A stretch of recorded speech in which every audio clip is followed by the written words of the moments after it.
Oke, kita mulai ya. Kemarin saya udah cerita tentang uh, sedikit soal produksi mesin, dan hari ini yang topik saya mau bahas itu tentang roasting.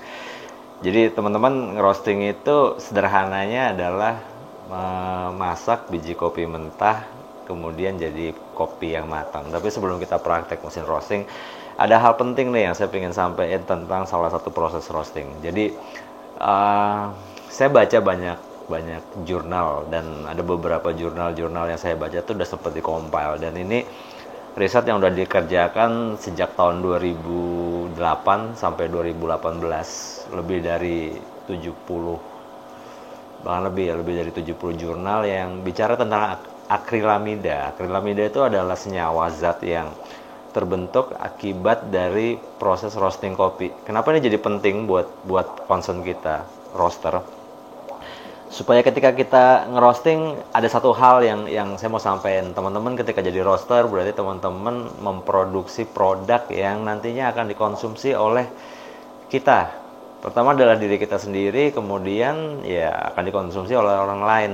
Jadi butuh satu sikap tanggung jawab, butuh sikap yang artinya kita cukup paham lah. Walaupun mungkin kita bukan dari bidang pendidikan yang berkaitan dengan kedokteran, bukan dari disiplin ilmu yang bisa bicara secara tepat tentang hal itu, tapi banyak jurnal, banyak catatan yang sudah cukup valid, kita bisa baca, kita bisa pelajarin.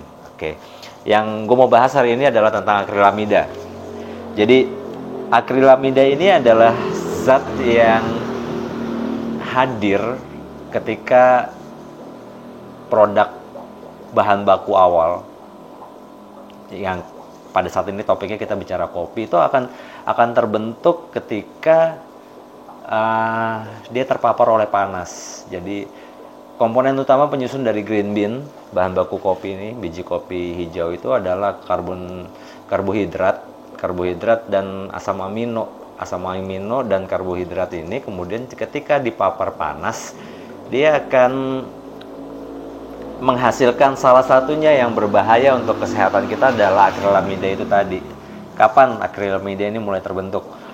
Dia mulai berbentuk ketika temperatur suhu roasting itu mulai di 120 menjelang ke fase Maillard. Jadi di roasting ini ada beberapa fase yang kita kenal. Fase awal itu dehidrasi, di mana kondisi beans yang mulai di roasting masih dengan kadar air sesuai dengan kadar air awal ya, mungkin 12%, mungkin 15%, bahkan mungkin 20%.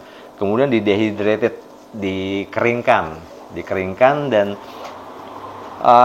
pada proses roasting, pengeringan ini kurang lebih membutuhkan temperatur roasting, walaupun mungkin berbeda-beda dari setiap biji kopi. Dia akan mendekati proses menjelang Maillard itu di 150-160 derajat Celcius.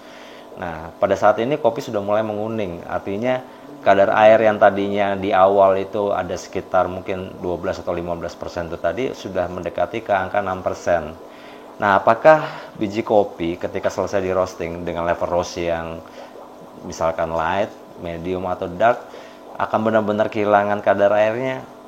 Ternyata enggak. Jadi biji kopi yang kita sangrai, dia tetap memiliki kondisi dengan kadar air sekurang-kurangnya 3%. Sehingga yang jadi concern kita, dan apa yang gue baca dari jurnal-jurnal yang ada, itu adalah pembentukan akrilamida ini adalah zat yang kemudian bisa memicu, salah satunya yang paling berbahaya adalah kanker.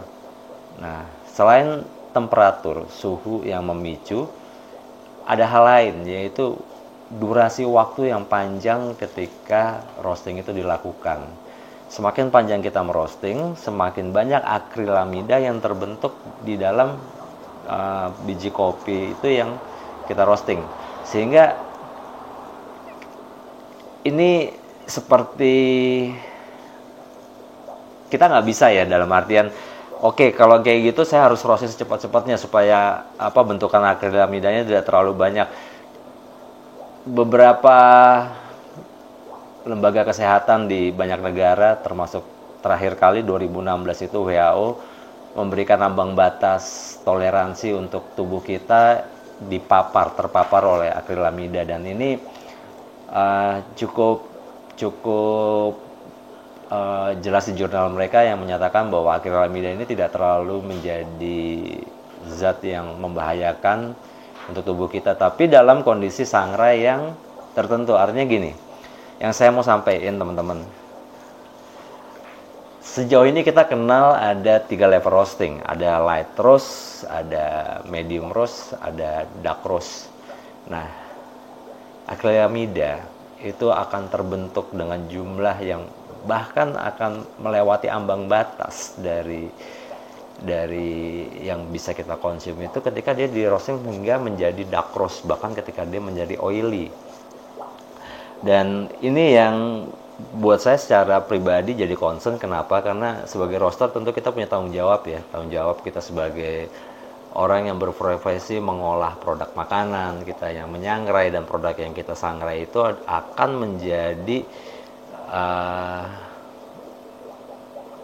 produk yang akan dikonsumsi oleh orang lain. Tentunya kita tidak bisa mendeliver, jikalau kita sudah memahami cerita ini bahwa akrilamida itu berbahaya, sebaiknya kita menghindari untuk merosting kopi hingga dark roast.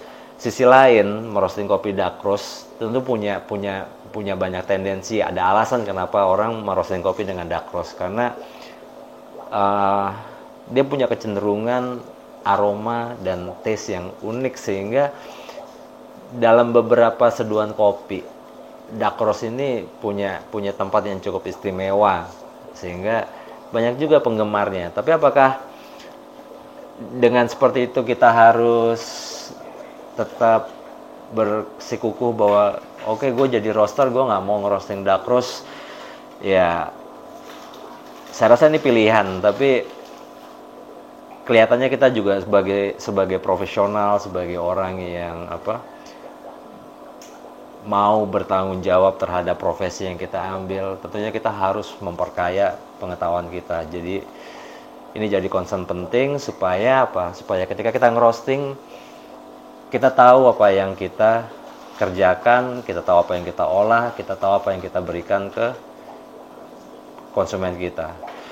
Catatan ini akan jadi hal yang penting. Kenapa? Karena seorang roaster betul-betul harus bisa mengenali bahan baku yang dia roasting. Ini bukan bicara tentang apakah ini Arabica, tentang apakah ini Robusta.